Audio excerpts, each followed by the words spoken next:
Hey everybody, how's it going? Well, that's good.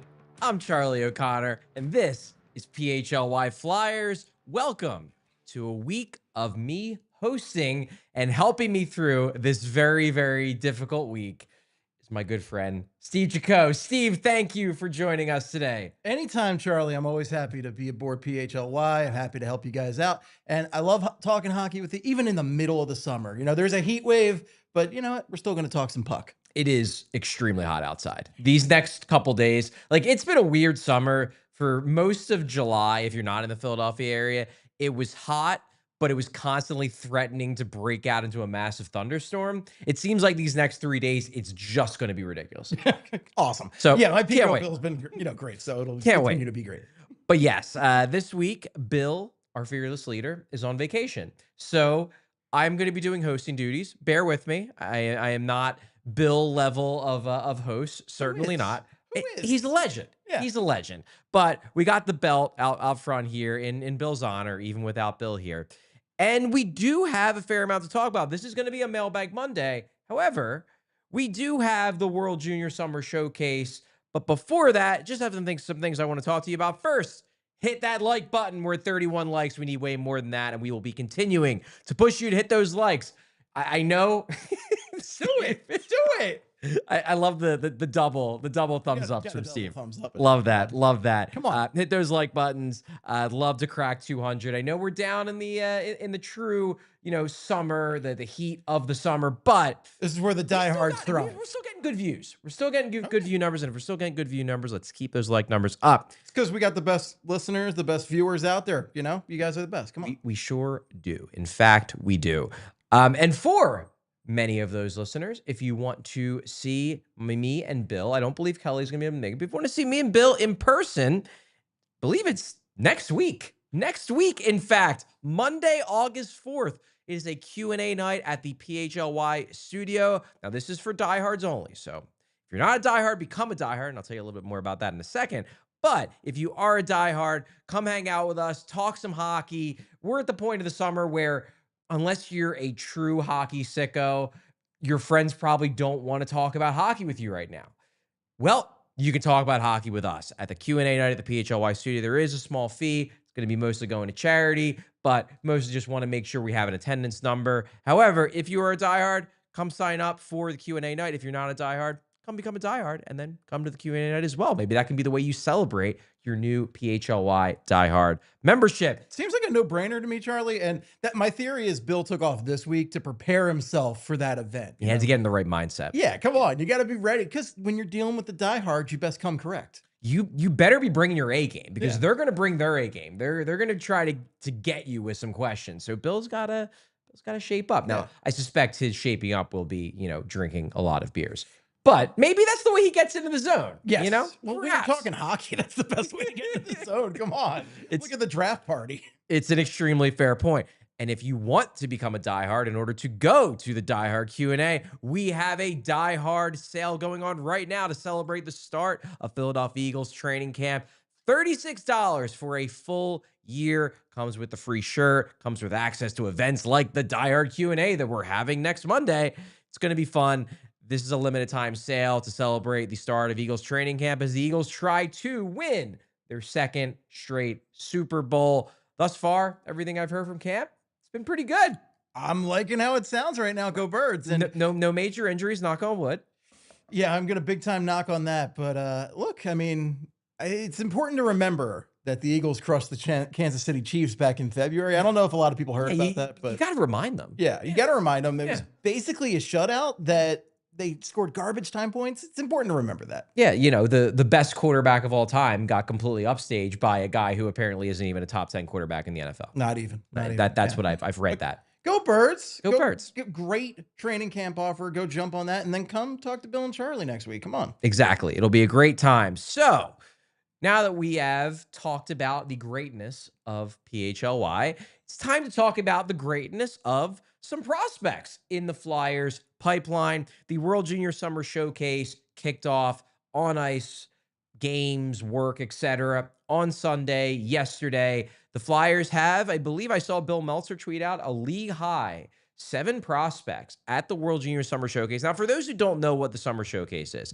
it's basically the pre-camp to the World Junior Selection Camp, which for each of the individual teams happens in December in the lead up to the Under 20 World Junior Championships, which is the big juniors prospect tournament. Obviously, it's huge in Canada. It happens around the Christmas holidays. This is the first opportunity for players to impress the brass of Team USA, Team Canada, everybody. Team Russia, obviously not going to be there. They're not going to be participating. But all the other major hockey countries are there. And the Flyers have 7 prospects at this camp. They actually would have had 8. Jet Luchenko was invited, but he's sitting out due to injury. The 7 prospects at the camp: Canada, Porter Martone, 6th overall pick, pretty darn good. Spencer Gill, a little bit of surprise. I think there was some chatter he could get invited, but he is there, which is really good news for him. 2nd-round pick from last year's draft. Then we've got Jack Murtagh, Shane Vansaghi, 2 2nd-round picks from this year's draft.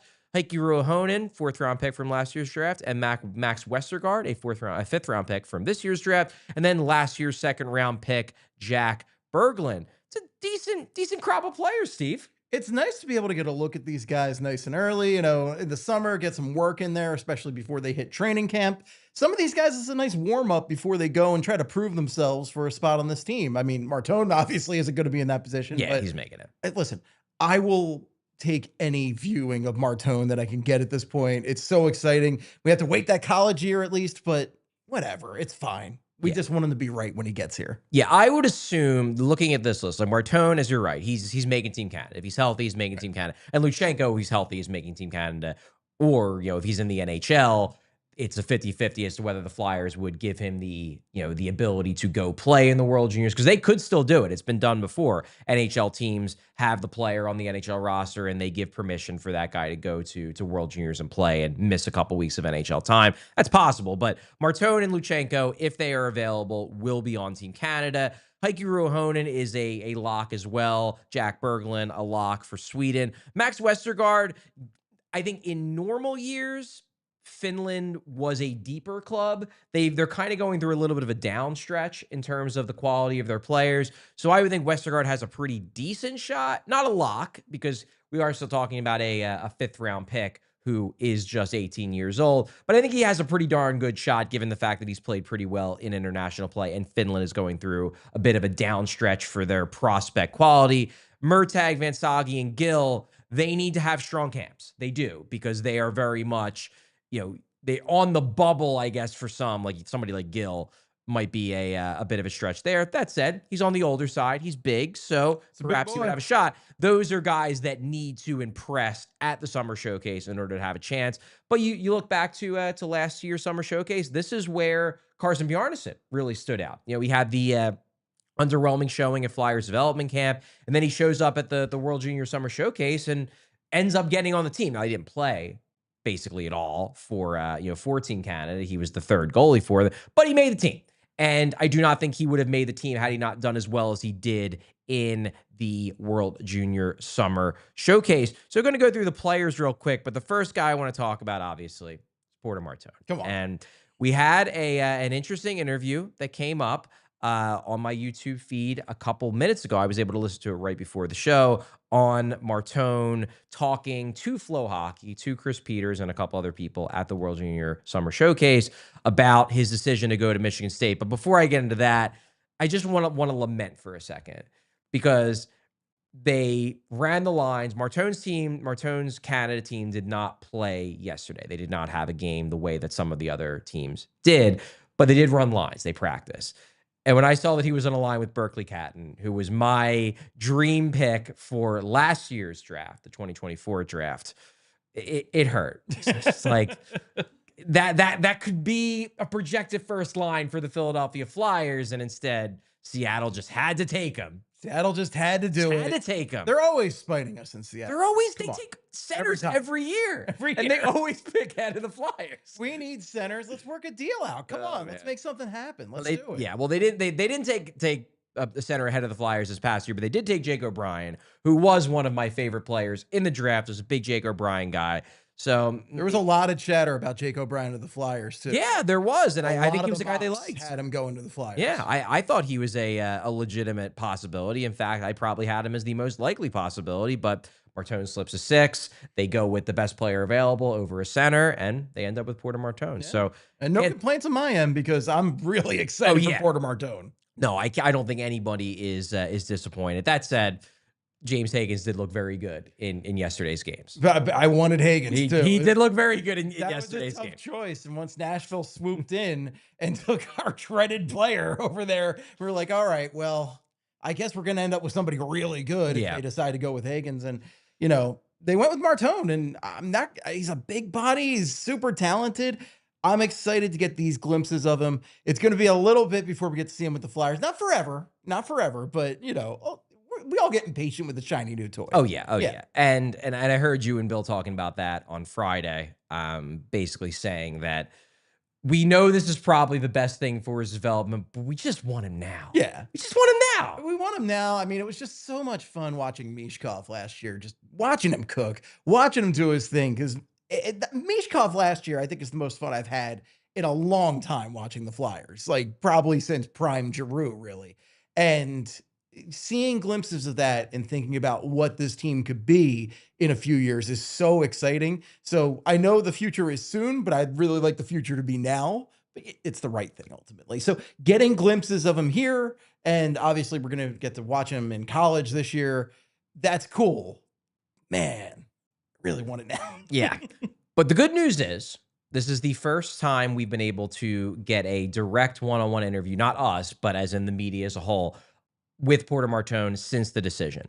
And everything he said in this interview with Flow Hockey last night that was posted on YouTube today, definitely go check it out, seems positive. I don't get the sense of any Cutter Gauthier in here. So I'm going to read these quotes because I listened about 10 minutes ago before the show.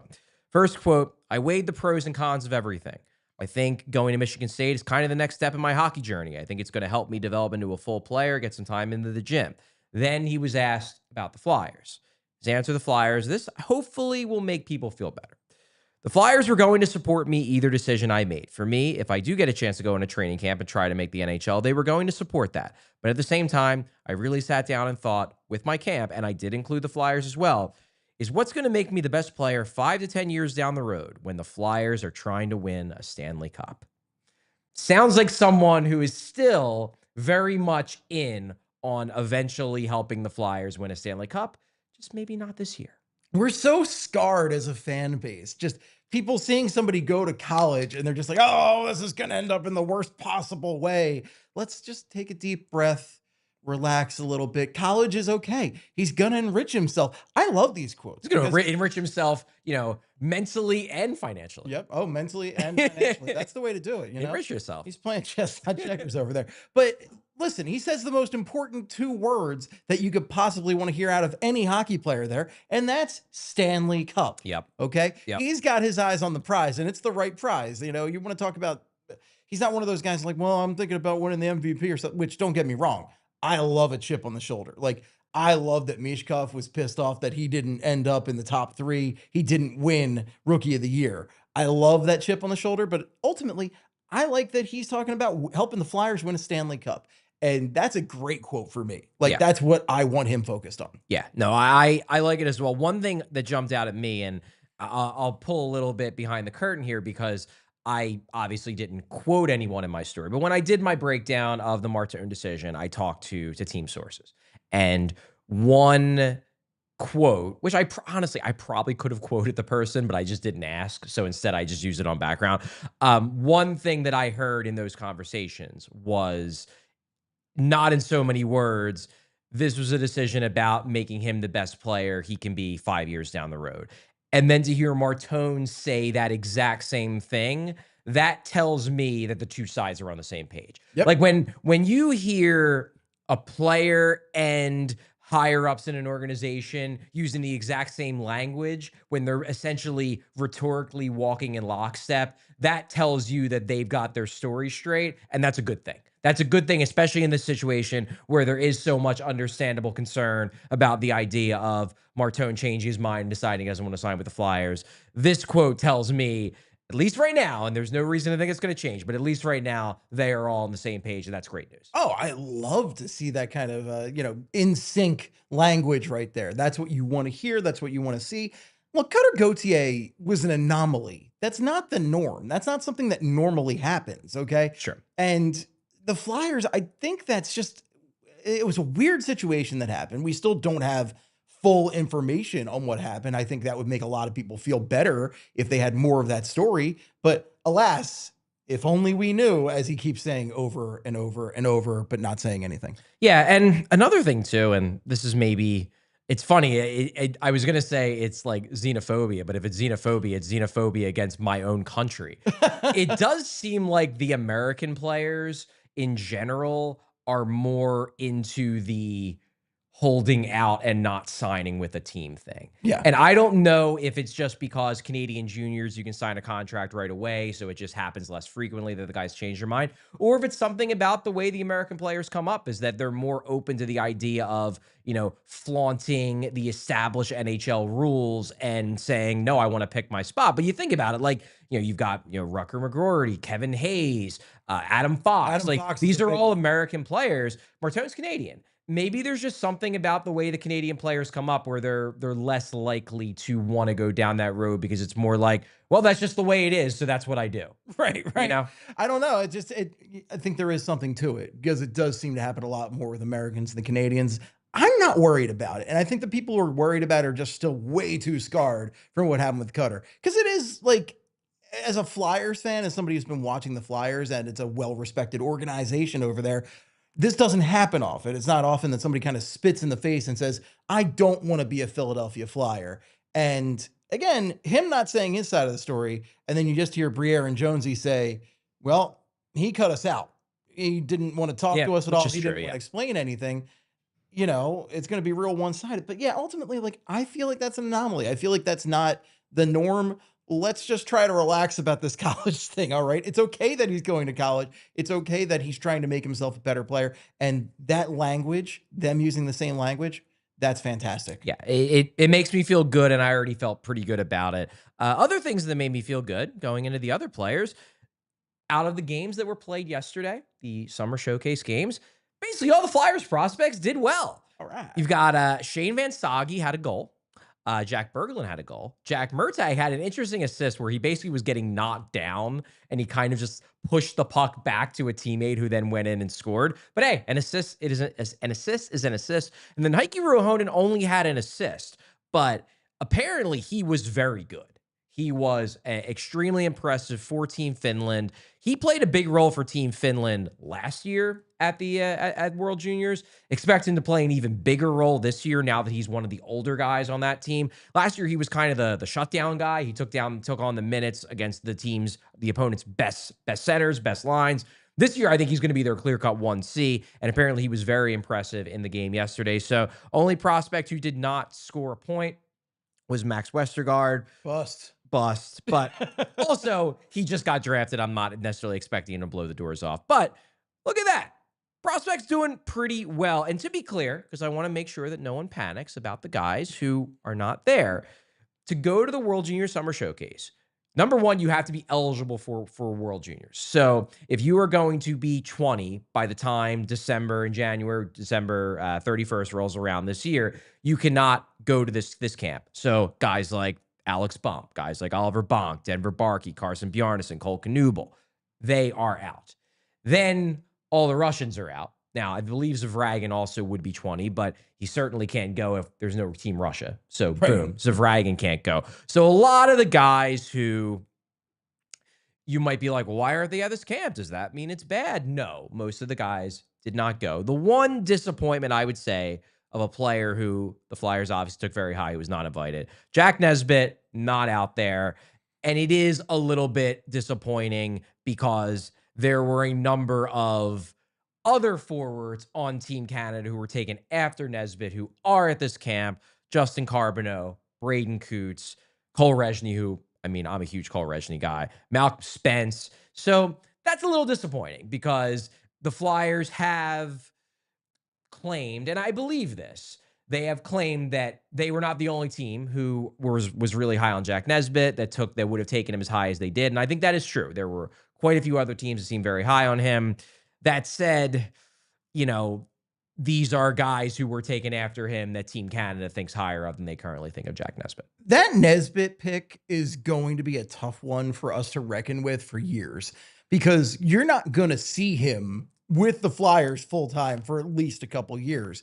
So until that time, we're going to be playing what if with every guy. Yeah. And that's because they moved up. They moved up and they felt the need to move up for this guy when there was other really, really good players available. You know, I was on the floor with everybody for the draft party and just hearing people go like, oh, who are they going to possibly try and get up to take? And there were a lot of names going around, but nobody said Jack Nesbitt. So when they said Nesbitt, that really kind of killed the mood at the party. I bet. And it's again, like, we don't know anything about him beyond like what we were told, right? And people have watched him, obviously, you know, given their scouting reports on him. But until we actually see him with the AHL team, with the NHL team, I don't know how much we can say. And until then, it's just going to be a lot of what if and a lot of like second guessing and going, because every time one of those guys, like when Z Bouillon was playing NHL games late in the season for the Minnesota Wild last year, right? People were sitting there going like, oh, that could have been the Flyers having this guy up here right now and doing this stuff. Obviously not in the playoffs. Yeah, he didn't play very well, but he did make it. Yeah. And well, and obviously the Flyers weren't in the playoffs, but Bouillon was playing for the Wild there.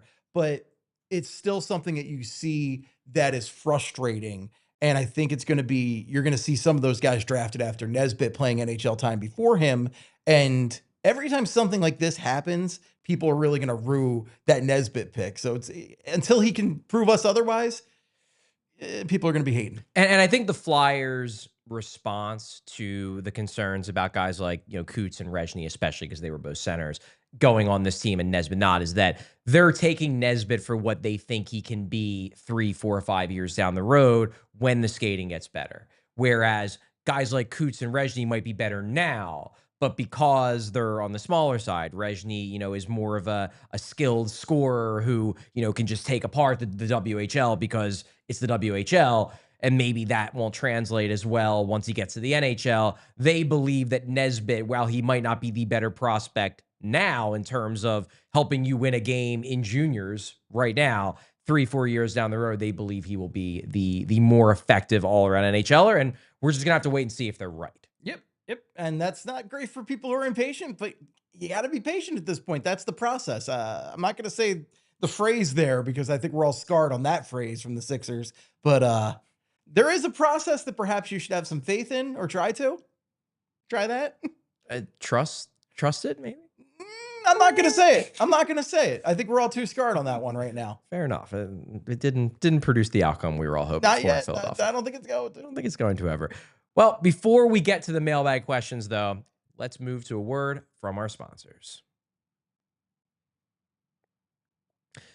So, to kick it off, look, being a Flyers fan, it's never ordinary. And whatever the moment, it is never ordinary at Bet365, our long-standing partners here at PHLY Flyers. Bet365 has 90 million users worldwide. They pioneered live in-game betting, and they live stream 780,000 events each year. Today, Bet365 offers the widest range of games and markets available for live in-game betting across 78 sports.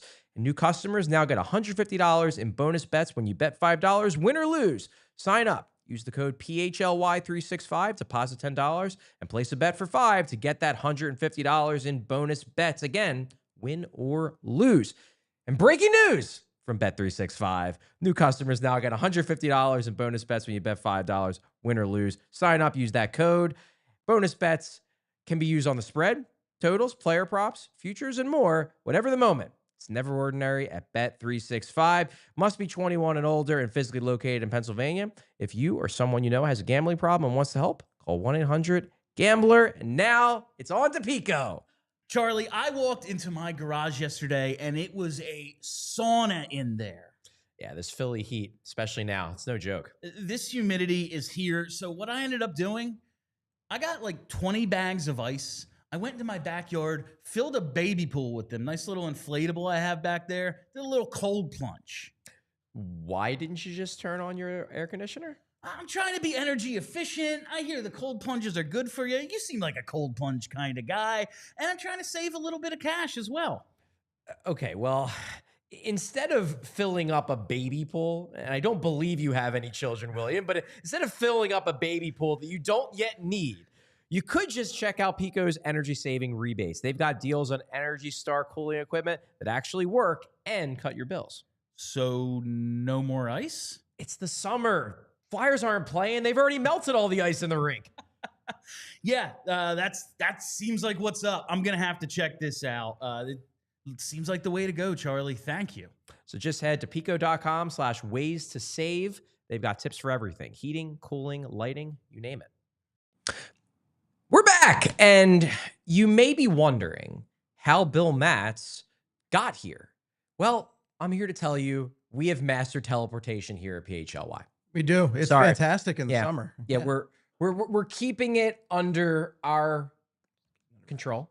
No one else has access. But we discovered the knack for teleportation. We figured it out. We cracked the code. He was here. He said, "Hey," and he left. Yeah, and I changed my shirt and switched seats with Steve. To be honest, you guys are really fast. I was impressed. I mean, you know what? We're pretty efficient at it. You are efficient. Yeah. Just like Pico. Just like Pico. We're only going to get more energy efficient over time. So now that we have discussed the World Junior Summer Showcase, let's go into Mailbag Monday. Steve, this is always a good time. And given the fact that we were talking a bit about prospects, I wanted to kick it off with some prospect questions. Let's ease our way into the mailbags. We're going to kick it off with one question from Flyers 0508. And it is on Oliver Bonk, who feel like, I don't know, I'm curious to hear your thoughts, but feels like Oliver Bonk is starting to fall under the radar a little bit in terms of the way people are viewing the prospect pool. Maybe because obviously now Michkov is here. Martone is now the big shiny new toy. Jet Luchenko, they got some NHL time. Zavragin is the new Michkov, where you can dream on him from afar. Just feels like Oliver Bonk isn't getting the hype that a guy with legitimate top 4 potential as a right-handed shooting defenseman who was a first-round pick normally gets. You know who else jumped in there? Bump. Alex Bump really jumped into the mix too, because he came in and he started talking smack as soon as he got to the Phantoms last year, and it was amazing. But yeah, I agree with you. Like, he started off, it was kind of, people were a little like, I didn't know if they knew what to think about when he was picked. They're like, okay, and then or like here, and nobody can see me right now, but he went up, and then he kind of came back down, but like, he's under the radar. But I almost wonder if that works in his favor, where when he does make the Flyers, perhaps he's going to really surprise some people. I think the other factor here is the fact that the defense is kind of loaded right now. And until loaded, I mean, loaded is a relative term. Yes. It's loaded with NHL caliber defensemen. There are bodies. Yeah, they have guys who can play. There are bodies, but I don't know if he can get above those bodies right now. And you have such mysterious things like the Ristolainen injuries, right? And I think Ristolainen is one of the biggest pieces right there as far as like getting Bonk into the Flyers lineup, because that's the second part of this question right here, is him making the opening night roster. And if Ristolainen's in the lineup, I don't know if Bonk can make it in there. And not that they're very similar players at all, they aren't, but he's the right-handed defenseman who makes a good amount of money, who that you want in there if he's going to play, especially given how effective Ristolainen was when he was in the lineup last year. But I just think there's enough guys for a starting lineup right now that I don't know if this is the year for Bonk. I also just don't know developmentally if he's quite there yet. So I feel like this season's a long shot, but I would really hope by next season he's ready to really step in and make the Flyers. Yeah, and the question specifically was, what are Oliver Bonk's strengths and weaknesses? What does he need to show in camp to make the opening night roster? Strengths and weaknesses, I think Oliver Bonk's biggest strength, which probably plays into why he's not getting a ton of hype, his biggest strength is that he's good at everything. He doesn't really have a major weakness in the sense that, like, you point to this one thing and say, man, he stinks at that. He's pretty good at everything. And when guys who are 6'2" and going to play well over 200 pounds are good at everything, it's pretty rare those guys bust. Like, he thinks the game at a strong level. He can pass, he can shoot, as we saw with the bumper bonk thing. You know, he can fight through contact. Now, is he elite at any of those things? No, I wouldn't say he is. Think the Flyers might argue that they believe his hockey sense is elite. I don't necessarily see it, but that's what I've heard when I've talked to people in the organization, that they just believe that he's going to exceed expectations because he thinks the game is such a high level. But I think that's the only trait you maybe could make a case for. So that's his biggest weakness too, is that he doesn't have that dynamic trait that makes you say, man, like, that's why he's going to be good. He's a plus skater. He's got a bomb of a shot. He just sees the play better than everybody else. He doesn't have that one trait that sets him dramatically apart from everyone else, but he also doesn't have that one trait that makes you think, ooh, that could hold him back from being an NHL caliber player. So maybe that plays into why there isn't as much excitement about Bonk.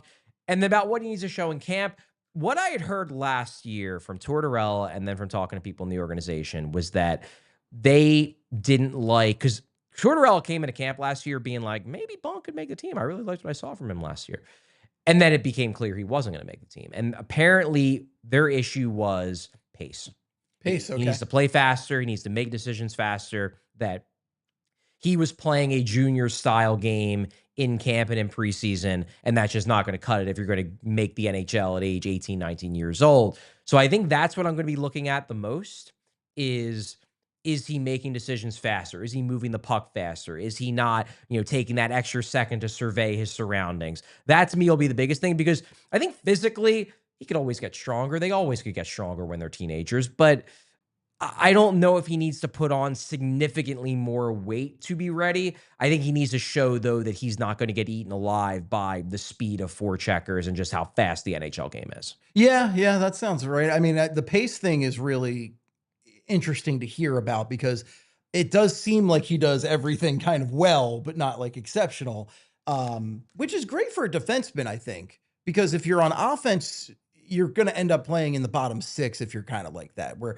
the Flyers have certainly seen their fair share of guys who are just kind of like fine hockey players.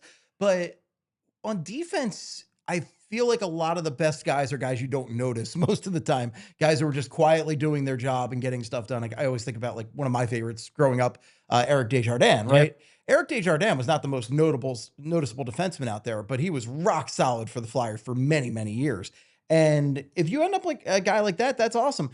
But again, the problem is, you look right now, I mean, without Ristolainen, I think Juleson is in the lineup, right? Which he could beat that out. But it really, a lot of it depends on Ristolainen. Yeah. Ristolainen, is there a timetable on when he's supposed to be back right now? I think the thought process based on the timetables we've been given is that he could be back at some point near the end of camp. But even if he just comes back at the end of camp, is he going to be ready to jump in for game one? He would probably have to be a little bit ahead of schedule to have a chance to be ready for game one, because you would have to spend at least a couple weeks in camp without any restrictions. And that seems questionable at best. Now, the other reason why I think it's unlikely Bonk makes a team, and I think he'll get a shot. I think if Bonk really impresses at camp, they're not going to hold him off the team because he's 20 years old. Whatever. Hey, kid, you earned it. But there are other guys, and you mentioned Noah Juleson. He's an option, but you also have Emil Andre trying to make the team. You have Helge Grans, who they really like, who also is a big right-handed shooting defenseman who got in NHL games last year. Those guys seemingly have a better chance, just because of the NHL experience, to push Noah Juleson out than Oliver Bonk does. That said, Oliver Bonk probably has higher upside than both of those guys, and certainly higher upside than Noah Juleson. So if Bonk has a great camp, I don't think they're going to be like, no, you can't make it. But he does need to have a really good camp. And also, Grans is 23. So Grans is really hitting one of those make or break periods. Yes, that's true. I'd rather get an extended look at him, see if there's anything there, and then you can kind of just move on if not. It's a reasonable point. So now we're going to move to our next question, another prospect question. This one is from Philly Gator 1986, Hassan Goodman. What are your expectations for Barkey, Bonk, Bjarnason, Kaplan, and some of the other young guys as they turn pro? Well, we just talked about Bonk. We got three more here. So Denver Barkey, Carson Bjarnason are both turning pro from the juniors game. Barkey and Bonk obviously played for London in the OHL. Carson Bjarnason played for Brandon in the WHL. Devin Kaplan just signed his entry-level contract, signed at the end of the year, got in the final game of the season for the Flyers, and went through development camp and will be beginning his pro career in full this season. What are your expectations for these guys, not just in terms of camp, but in terms of what you're hoping they can become over the long term?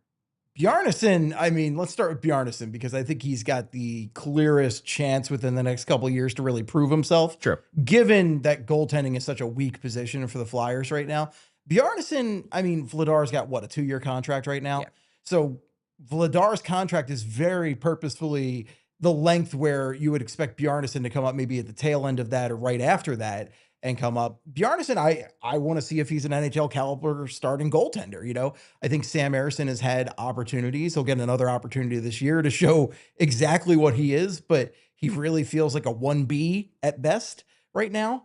And that's at very best, by the way. Like, I like Sam Ersson, but injury problems and just the inconsistency and the inability to really keep up with the NHL schedule really seems to have been his kryptonite so far. But if you're looking over at Bjarnason, like, he's got to have a legit chance to be an NHL goaltender. So long-term, yeah, I want to see him starting NHL goaltender. But short-term, I think he's got to take a year or two with the Phantoms, adjust to the pro-level game, and just learn wherever the heck he can. Now, looking at some of these other guys, Barkey's a tough one. I love the tenacity. Everything I hear about Barkey out of college, like, is awesome. Yeah. He sounds like a Flyer. He sounds like TK Jr. in a lot of ways. So I like Barkey, but the size concerns are there, right? Like, you worry about the size and everything. And also just, there's a lot of forwards in this system right now. So where does he fit in with that ultimately? I have no idea where he fits in, if I'm being totally honest. It's fair. It's a fair point. And I think where I'm at with Barkey, and I think I talked about this a couple weeks ago when we were going through the ceilings and floors of Flyers prospects. My view of Barkey is, if everything breaks right and his game can translate, I could see him being as good as a middle six, if not second line winger. But there's also a very high likelihood that he ends up just not being able to make it out of the AHL, because guys that are as small as he is without an elite skating tool often bust. That's an archetype of a player that busts a lot. However, he also has the high motor, high compete, high intensity tool that tends to, the guys who do break out of that mold and become NHL players tend to have that. And he does have that. So if the skill and the relentlessness, the tenacity, if that translates, I could see second line winger. I could see, 60-point second line winger. But I also think it's a solid chance that he ends up just being a high scorer at the AHL level because he just can't get it to translate. We shall see. That's where I'm at with Barkey. High upside, high floor, not star level upside, but second line winger, it's pretty good outcome, especially for a mid-round pick. Bjarnason is interesting because I feel like he's getting underrated a bit by people. We're talking about a guy in Carson Bjarnason who, yes, second round pick, so we're not talking about the elite of the elite.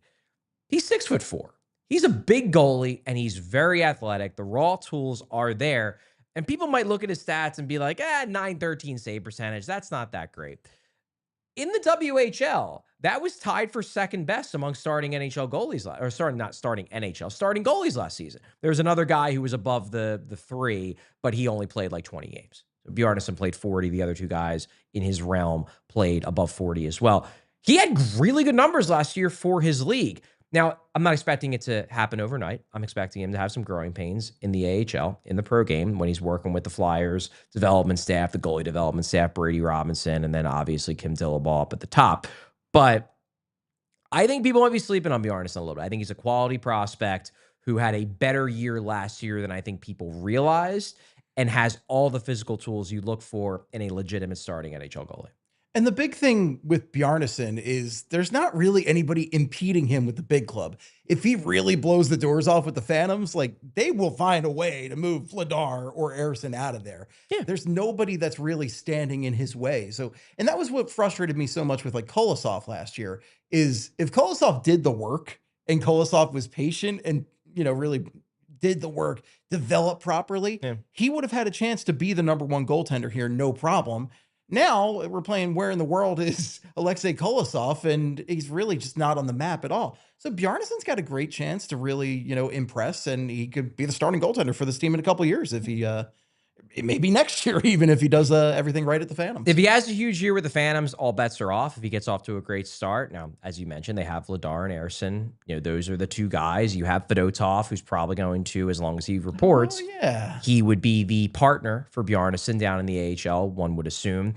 I just think Bjarnason, as I said, I think people are sleeping on him. I think the size, the athleticism, he's flashed high in potential. The big thing from the jump, from everyone I've talked to, is that he's raw. He needs to work on some things, needs to work on the consistency more than anything. But there are just elements to his technique that they want to tweak a little bit. And now that he's going to be in their care, because they were calling him. Brady Robinson was talking to him. Dillabaugh was talking to him on occasion. They worked them in development camp. But now he's in the building. Now he is someone they can work with on a daily basis and mold him into the goalie they think they can make him into. They really like the tools. I'm never going to pretend I'm a goalie expert, but I've watched him enough to believe that, yeah, when this guy's at his best, he looks like an NHL goalie. Now they just need to make him so he's at his best 8 out of 10 games rather than 2 out of 10 games. Right, exactly. Now, the other name mentioned here is Kaplan. And I'm not really sure about the ceiling with Kaplan. Again, you talk about another tenacious young player, got that cup of coffee with the Flyers last year. It might even be an espresso. It was such a tiny cup of coffee. But I mean, I like Kaplan. I feel like you're destined for middle six at best with him. I am skeptical of Kaplan. I liked Kaplan a lot when they made that pick a few years ago. I thought that there was a lot of plausible upside. He was kind of a guy that played for the US NTDP, but he played in years when the US NTDP was stacked. So he kind of played down the lineup, and you're hoping, maybe when he gets a bigger role somewhere else, he'll start producing really well. He had really good physical tools. The size is really enticing. The hands in close, really good. But then he went to BU and never really produced. And you're like, what really is there? The Flyers kind of surprised me when they signed him. They obviously like the physical tools. They like the fact that he's a big guy. They think that they can maybe turn him into a bottom of the lineup power forward type. Maybe. That's, I think, what they're going to try to turn him into is, lean into the physicality, lean into maybe your net front ability, and hopefully become a good bottom six winger. I'm skeptical, but I'm rooting for the kid because he's a good kid. Yeah. I mean, and those are, we're going to talk a bunch of these other guys to death for the rest of the summer. Bumps, I think, is the most exciting guy out of the group that isn't quite your top of the top with Martone, Luchenko, and obviously Michkov. But Bump, we're going to be talking a lot about him this summer, and he's a good chance he makes the team. I think there is a very good chance that he makes the team. And now we are going to go to our next commercial break. Okay, we're going to kick it off with our friends at Empire. I'm sorry, I do not have the number memorized, so I can't. 800-588-2300 Empire today. Thank you, Steve. I didn't want to mess up the phone number. I didn't want to mess it up because I'm usually the one who just says today.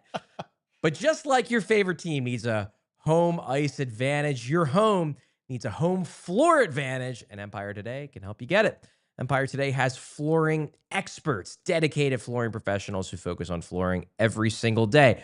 Look, Steve, we've all been to those big box stores. You wander endless aisles, and then you're somehow hauling all those materials home, looking for an installer, coordinating everything yourself. They may have a flooring department, but the person helping you with flooring, they may have been doing sinks the day before or a couple days before. They could be stocking light bulbs tomorrow. You don't know.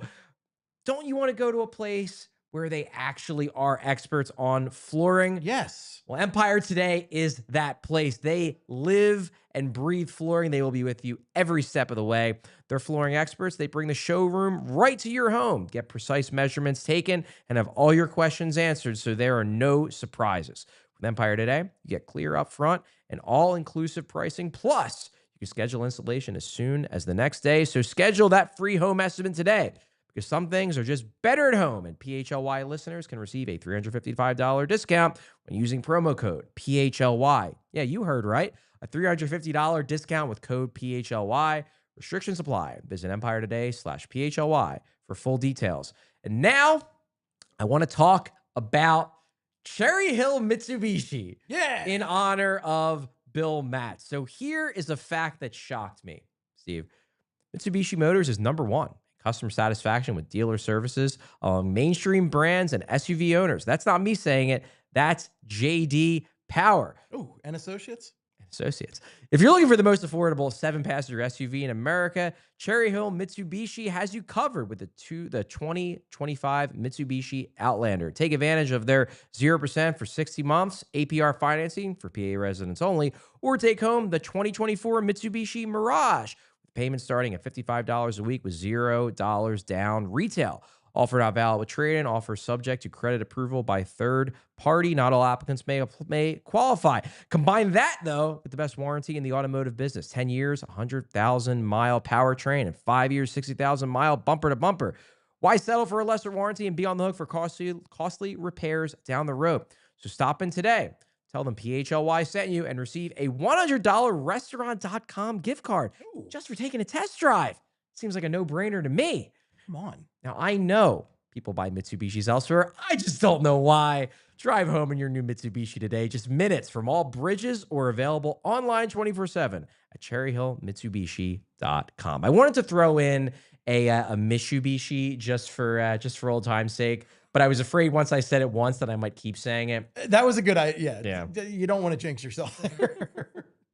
Okay, so now I'm going to close out the show with some more mailbag questions. First up, from our good friend Jake Farringer, longtime friend of both BSH and PHLY Flyers. It's a Trevor Zegras question, or Trevor Zegras Matvei Michkov question. Ooh. What do you see as the more likely outcome this season? Not saying either will happen, just more likely to happen. Trevor Zegras totaling 55 assists, or Matvei Michkov scoring 35 goals. Steve, I will open the question to you first. I almost feel like we could have put this in the would you rathers on Friday right there. But no, I mean, it is a good question. I almost feel like there could be some symmetry there to. That's a good point. Because both of these could happen because one happened. Yeah. It could be a real cause and effect situation. This is when we get the why not both girl. Why not both? Why not Why not both? Why not both? I mean, I'm 100% on why not both right there. I would think if I had to choose one for being more likely, I would say Matvei Michkov scoring 35 goals. Matvei Michkov getting that first year of NHL hockey under his belt is massively important for both his career and the future of the Philadelphia Flyers. I feel very good about him heading into year 2. That said, if Michkov gets 35 goals, Trevor Zegras may very well get 55 assists because of that. However, I don't think if Matvei Michkov isn't scoring 30 plus goals, Trevor Zegras is getting 55 assists. Yeah. I think I'm on board with you, and I'll give you a couple of reasons. Number one, and this is the reason why more than anything else, I would bet on Michkov getting 35 over Zegras getting 55. Michkov got 26 last year. So we're only talking about 8 more goals, and I'm expecting Michkov to be better. I'm expecting him to have a great summer. And I'm expecting the power play to be a bit better, or at least a bit more logically structured, hopefully. I don't think... Fingers crossed on that one, bud. Fingers crossed. I don't think 8 more goals, or I guess 9 more goals, I don't think that's that big of a stretch. I really don't. It's 1 more goal every couple weeks. I don't know if he's not getting as tired as he was at times last year and getting as worn down, and if Zegras gives him a little bit more quality playmaking skills on his line at 5-on-5, if that ends up being the fit, or if maybe the whole year he's with Couturier and Konechny and they just replicate what they did the final few weeks of the year. I think 35 goals, while it's not necessarily my expectation, I think it's a realistic hope. Whereas with Zegras, look, Zegras could blow the doors off and turn back into a high-end star-level player. But it's worth noting that even in Zegras' 2 best years, he didn't sniff 55 assists. His rookie year, 23 goals, 38 assists, 61 points. His second year, 23 goals, 42 assists, 65 points. So we're talking about not just him returning to his form when he was at his best in the NHL. We're talking about him taking a 13-assist leap from there. Is it possible? Sure. If him and Michkov have that chemistry, yeah, I could see him having point-per-game pace, and maybe that ends up with him getting even more assists because he's just feeding Michkov the whole time, or feeding Owen Tippett, or feeding Tyson Forrester when he gets healthy. But I think it's more likely that Michkov scores 9 more goals than Zegras turns the clock back 2 years and jumps up 13 assists. Now let's talk about Travis Konecny getting 55 assists because he finished last year with 52. Okay. So that's an achievable number. That seems very achievable. Yeah. Yeah. Especially if he ends up playing with Michkov a ton. You're not wrong. All right, so we're both going with Mish on this one. I think that's fair. Let's get some likes, by the way. Let's get some likes. Oh yeah, we're 159. We're getting there. We're do it. almost at 200. Let's get to 200 likes, folks. All right. Next up, and this is another Zegras question. I'm not even going to try to pronounce the handle. Perhaps here we go. G-Man. Andrew DiEHARD, whatever. Andrew. I'm just going to call him Andrew. G-Man. DiEHARD. G-Man, sure. If Zegras gets back to what he was, 23-ish goals, 60-ish points, and is better defensively but doesn't take a larger step than that, what's this team look like long-term?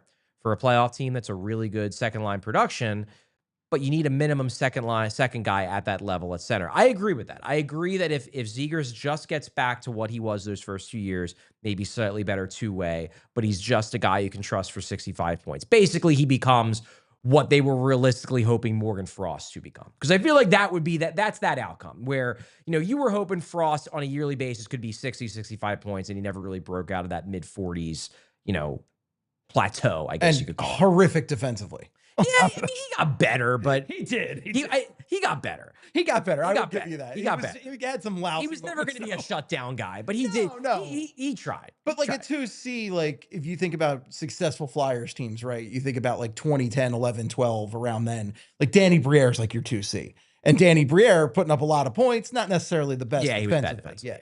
Yeah. That's fair. That's fair.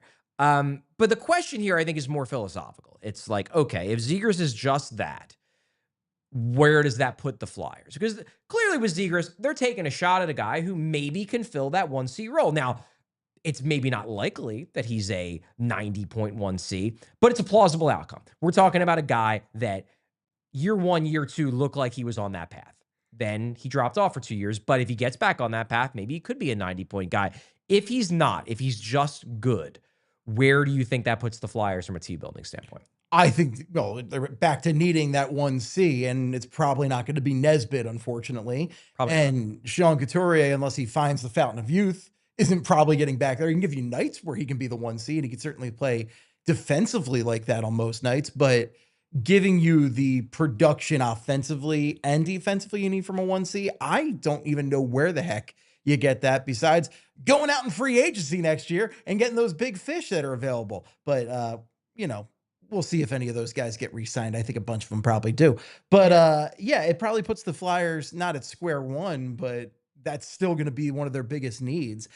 I would be delighted if he turned out to be a solid 2C, though. I make that trade all day, every day, for even the possibility of that, because you traded a bottom 6 player in Ryan Poehling and a couple picks. Like, it's really not, you didn't give up a ton, and you get to see what that ceiling is, and he's an immensely talented player. So it's a very, very slight bummer if that's all he is, but you still need a 2C. Yeah. And that's a very valuable part of the team. It's an enormous win if he becomes a 60 to 65 point guy and you gave up a bottom 6 center and a 2nd round pick and a 4th round pick to get that, because those guys are extremely valuable. I totally agree with you there. I do see where Andrew's coming from, though, in that if you still don't have that 1C, then he's right. You probably need to make it work, to even try to make it work. You can't just have Zegras. You can't just be like, well, he's our 1C and he's a 65-point guy, whatever. You then need at least another 65-point guy below him to try to sell everyone on like, yeah, well, we're just going to have the best wings and then 3 really good 2Cs. Like that could work. Maybe that's the way it plays out. Maybe Jet Luchenko becomes a 60, 65-point guy, and then it's Zegras, Luchenko, and then they're hoping Nesbitt, maybe Berglund, maybe Cole Knuble, one of those guys becomes that guy. I would have to think, though, that if Zegras doesn't break out into 1C, they're going to be constantly on the lookout for one. Now, those guys aren't available very often, and they may look at it as, well, for now, we can roll with Zegras and Luchenko and Nesbitt. But hey, all these guys are, 25. Zegras is the oldest. Nesbitt, Luchenko are going to be in their early 20s. Just keep our ears to the ground. And if a Jack Eichel situation appears where a guy is unhappy who is clearly a 1C, you have guys like Luchenko and Nesbitt who you could be like, hey, you want this guy? He's not as good, but he doesn't hate you. Your guy hates you. Trade us the guy who hates you. I think that could be the way they look at it, is they will remain available to make a move if a 1C appears, even if they don't have a 1C. They're just getting by with a bunch of 2Cs. That feels like the more likely outcome here, I think. Yeah. Okay, we're going to go through a few more. I want to get to one more serious question and then 2 dumb questions, because dumb questions are fun. There's a dumb question I really want to answer, and I can answer it in 30 seconds. Yes. This is from andrewwidmeier. If you could make one change to the Flyers' philosophy, whether it be team building, development, drafting, what change would you make and why? And I have one, and I'm going to say this in a as nice of a way as I can, because I don't want to be unnecessarily ticking off people in the organization, but I wish they weren't as into all the former Flyers being pretty much all the hires. I'm not saying that they're bad hires. I'm just saying that that's not the way I would run the organization, where it's like, well, one of the requirements seems to be you played for the team. It's insane. It's just over and over. They're all ex-Flyers. If you look at the list, it's like, it might as well be the alumni game when you're looking at the list of ex-Flyers employed by the team currently. Like that. And again, Danny Briere so far, I think, has done a good job. Keith Jones, I love him as a person, and he has all the connections. I'm not saying these are bad hires. I'm just saying that if I were running the organization, I would, and it makes sense. I didn't play for the team, so it wouldn't matter to me that much if somebody played for the team when I'm doing an analysis of like, who's the best hire. Well, you'd never be hired in the first place because you didn't play for the team. It's a fair point. But that would probably be the change I would make, where it wouldn't, if I hired someone and it would be because he happened to be a former Flyer, it wouldn't be a bonus. Whereas I do think when they are doing hiring, it is very much, and if not the reason, it is a significant, like, you get 5 points added to your resume because you're a former Flyer. You know what I mean? And that would be a change that I would make if I ran the team. I couldn't agree. But again, I didn't play for the team, so that makes sense that it wouldn't be something I would prioritize. Yeah, I mean, it's a big running joke with the Flyers at this point that they're all ex-Flyers, and no other team in sports, I think, comes close to the number of ex-members of the team employed by the team. Yeah. And then do you have any one change you would want to make? I mean, I would definitely make that change. Yeah. I'm on board with you there. The other thing, I mean, they've started to get better with this, but it's just betting more on high-end skill. You know, they've turned a corner on that. I think they're doing a lot better at that than they used to, but continue to do that. Bet on skill. I think they maybe went a little size heavy with the draft, specifically looking at Nesbitt this year. Yeah. But I think in general, like, you're starting to do more moves like Zegras, which is a bet on skill. Let's continue to do that. Make that your philosophy. Don't go for these guys that you know are going to be solid middle sixers. Go for guys that, you know, shoot for the moon. Yeah. Okay. Now let's go for a couple fun ones right before we get to overtime. This one is from Heavyedit. There we go. Assuming people pick up after their dogs on walks, if there are no public rubbish cans around, can you throw away the bag in a neighbor's can left out on the street, or do you carry it all the way through the walk until you go no? I don't have a dog, so this is a tough question for me to answer. Steve, I do. You do. Yeah, I have a dog, and I have a city dog. I feel like this is almost more of a suburban question, because in the city, we don't tend to keep our cans out there because we know every scumbag in the world is going to throw their trash in our can when we keep it out there. That's true. And it's just going to be a mess. It's going to be terrible. That said, I will look for a public can whenever I can when I'm picking up after the dog. But yeah, I will just drag it all the way home. By drag, I mean, it's a little baggy. It's just like, it's tiny. Come on. It's not a big deal. And just take it home. Don't throw it in your random neighbor's trash can, because dog poop stinks. It's really bad. Don't do it. Take it home. Find a public trash can. Don't dump it in your neighbor's can. That's just rude. My gut is that it's not the best etiquette, even in Philly, because like the way it works in Philly is if you live in the city, which I do, you put your can out the night of, and you put it out, in front of your house or behind your house, you have a driveway or whatever, and then it gets picked up. So it's not like the cans would be out there that long. So really what you'd be doing is like you'd be popping a little baggie in a can that's only going to be out there for a few hours. But I do worry about the possibility of like, what if, because I've had these moments happen where you accidentally throw something out and then it's like, oh my God, I got to run out and find it. And then you open the can and there's dog poop in there that clearly isn't your dog's dog poop. That strikes me as a little bit not great. Before you answer though, we're going overtime. Hey. Oh, we're going overtime. Head over to PHLY.com to keep watching. Sure. Cool. Do it. And like, yeah. But yeah, I tend to not do that. I find that to be some rude behavior. And it's also different if you have garbage men picking up the cans and tossing it, or like picking up the bags, as opposed to a mechanical arm on a machine picking it up and dumping it in the machine. You make an interesting point about the garbage man, because yeah, like if you just toss it in the can, obviously it's not going in a bag, it's just going on top, and then the garbage people have to then, or the sanitation people have to then like pick up the little bag, and that's kind of disgusting. Yeah, you know what? I'm on board with the idea of just carry it. It's your dog. Take care of your own dog. Take care of your own your own dog's poop. Yeah, I mean, unless you got Beethoven out there, it ain't much. I think that seems fair. And then the final one by ObyTrice 412. Is it possible to get a tattoo of a tattoo? I mean, it's possible. Oh yeah, and I have a specific like vision for it. You get a bicep tattooed on you, and it's a tattoo on the bicep. So it's a tattoo of the tattoo. I mean, and then you could just keep going deeper and deeper and deeper. It could be one of those like puzzles or whatever. Oh yeah. Where let's see where the rabbit hole ends here. Exactly. I would say that it is certainly possible. Is it advisable? I don't know. It's your body. Do what you want to it. Yeah, exactly. I would not advise it. Like I wouldn't do it for the optical illusion. Yeah, like I'm on board for optical illusions because they're weird and fun. But I probably wouldn't. But it's fun. I personally would not, but I'm not a tattoo person. I'm not either. If you're a tattoo person and you want to do that, and it's that's what you're into, hey, it's your body, your choice. There you go. Anyway, let's go to Super Chats. Super Chats. Let's do it. All right. Start with Mark Canoli. Our friend the Rat. Yes, that's a Fly Purple reference. Oh, it's the Fly Purple reference. Yeah, that's our. I was like, what? Our friend the Rat is the logo of Fly Purple that has grossed out people, even though it's a very fun cartoon rat. We were handing stickers. I specifically remember the Flyers Carnival a few years ago. We were handing out stickers, and one of the Flyers execs picked a number like, ugh. I'm like, he's adorable. Come on. So thank you, Mark Canoli. Our friend the Rat sends his regards. All right. Next up, David Shub.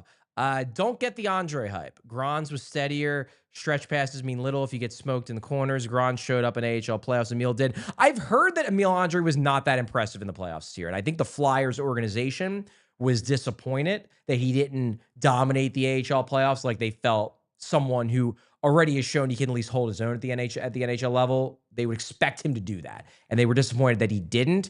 I know they are high on Grons right now. They like his upside as a potential bottom of the lineup, big, mobile defenseman with some puck skills. So, David, I think the Flyers saw a lot of what you saw. That said, I also watched what Andre did in November into December, and I'm very, very intrigued by that plausible upside, because that guy was a play-driving second-pair defenseman, and I don't know if Grons has that plausible upside in my eyes. I feel like Andre's got the higher ceiling of the two.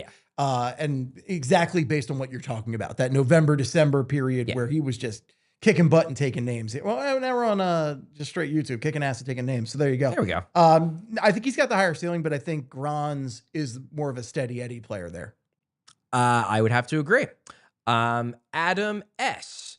It's David's brother, right? Because I think Adam S. and David, they're twins. Yeah, so they're brothers. Adam S. With so much focus on the hole at 1C, I feel like the decor as a whole not being very good, with not much in the pipeline, doesn't get much attention. I don't think I would say the decor is not good. It's okay. You can call him mid. It clearly doesn't have the one defense, the top alpha defenseman at the top, and they could certainly use that, to be sure. But I do think it has, like, Sanheim's good. York is good. Drysdale, at the very least, is an NHL caliber defenseman with plausible upside to be a lot more than that. Nick Seeler is a defenseman that any contender would want in their mix. Now, where in their mix, probably on most contenders, he's a third pair guy, but he's like a 4 on the Flyers. It's not that far ahead of where he would be on a contender. Ristolainen, I think, is a 4 on a contender. So I think it's not terrible. And they do have intriguing defensive prospects. They have Oliver Bonk, who I think is a clear-cut second pair upside guy. The Flyers seem to think he could be a number 2. I don't necessarily see it, but the Flyers do. Maybe they'll be right.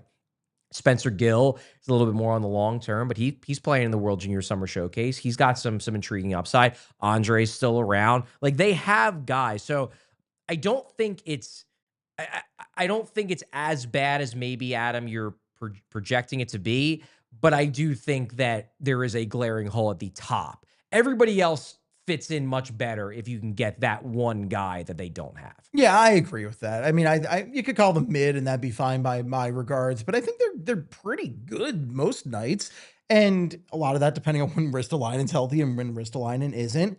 But also, one of the things I guess one of my disappointments from this draft was I was hoping they would get a few more defensive prospects, but getting Amico was at least a good start there, and I like a lot of what they got in Amico. That's potential big body, like, pain in the ass to play against. I think he's like the long-term Ristolainen replacement. I mean, obviously they have Hunter McDonald in the pipeline as well, but Amico has better tools, better raw physical tools than Hunter McDonald does. And also Amico is a right-handed shot, just like Risto is. I would hope, though, because they've been so clearly like center and size focused the past draft, I would hope maybe in the next few drafts they try to maybe stock up that defensive cupboard even a little bit more. Wouldn't be shocked if they do indeed do that, especially given the fact that I think they're hoping they're going to be picking a little bit further down the down the draft. So too. I think we're all hoping for that. I mean, hey, if they want to get the first overall pick, get Gavin McKenna. I mean, this year is a great year if you want to tank one more year. But after that, let's go. Let's start competing. Let's get some wins. All right, next up, A-dubs. Love having Steve. What do we have to do for a Steve and Craig reunion? I miss sports are bad. I hope Craig is doing well. I don't think that's in the cards. It's not in the cards, but he was doing great last time I spoke to him. But hey, we all love the Craigster. But hey, thank you for the kind words on my part. There we go. Next up, Linden 45. Any concern with Jets' lack of finishing? Sure, it's concerning. It was one of my big concerns of, when it came to why I didn't have him in my top 12, 13, 14 when I was looking at the draft last year. Like, even before the Flyers had him, was like, yeah, this guy has good vision. He's got good two-way details. He's a fantastic skater.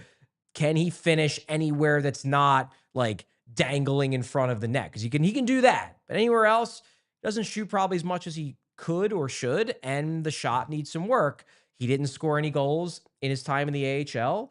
Yeah, it's a concern. I don't think it necessarily has to be what holds him back from being an NHL player. It could hold him back from being a great NHL player, sure. Yeah, exactly. It's a concern, but like, I'm not losing much sleep over it. But I think it's what's holding him back from being considered more of like a 2C or even like a 1C, that and the size. I would agree with that. But that speed is awesome. Speed is real good. And I like the hockey sense. I think he's got some great hockey sense. Yeah. The details, especially from a two-way standpoint, really, really sharp. I mean, right now he's looking like a solid 3C. But yeah, I think 3C. 3C is looking like his floor. And now, like, Ryan Poehling-ish 3C. Yeah. And then anything above that, hey, it would be great. Yeah. Brandon X. Agree with Steve. Ersson Vladar tandem is good until Z, as in Zavragin, and Carson are ready. Just need them to stay healthy. Don't need to sign anyone else. I just think that's what they're going to roll with. For now, it's Ersson Vladar. They clearly really like Ersson. They like him a lot, and you just promised Dan Vladar a 2-year contract. I don't think they're going to go out and sign anybody else, at least for now. Now, could the situation change if come January, Ersson has another groin injury and now it's like, ooh, maybe he can't be part of the future, or Vladar just stinks and turns out like, I don't think this is going to happen because he seems like a good guy, but like if the entire locker room just hates him, yeah, things could change. But at least to start the year, I think they're happy with this as kind of like the bridge to the kids. Yeah, that sounds like a real Flyer situation you just laid out there. Yeah. Classic Flyer. It's never happened before. Yeah. Never happened that a goalie showed up as a free agent and within like 3 months you found out that everyone on the team despised him. Never happened. Never. All right, Mellerman 4 with the last one of the day. Mellerman 4, it's going to be a good week. Off to a good start. Mellerman, I love the optimism. Yeah. It's going to be a good week. Thanks, Mellerman. All right, so that will do it for PHLY Flyers today. Thanks so much to Steve for joining us. Steve will be back. You'll be back Friday, I believe? Friday. Friday. We're gonna have an F around Friday. We are It's gonna be a going good to F time. around on Friday. Steve, you know what? You're the perfect person to have a show where we're just messing around. Oh yeah. Okay. Perfect. I'm excited. Yeah, it'll be fun. Tomorrow, Kelly will be on the show. Yeah. We will be breaking down. We'll do some more questions. Also, I want to do a little bit of a bigger picture view of the offseason. But thanks to everyone for watching. Please like and subscribe if you haven't already done that. And see you tomorrow. We all silly like the mayor.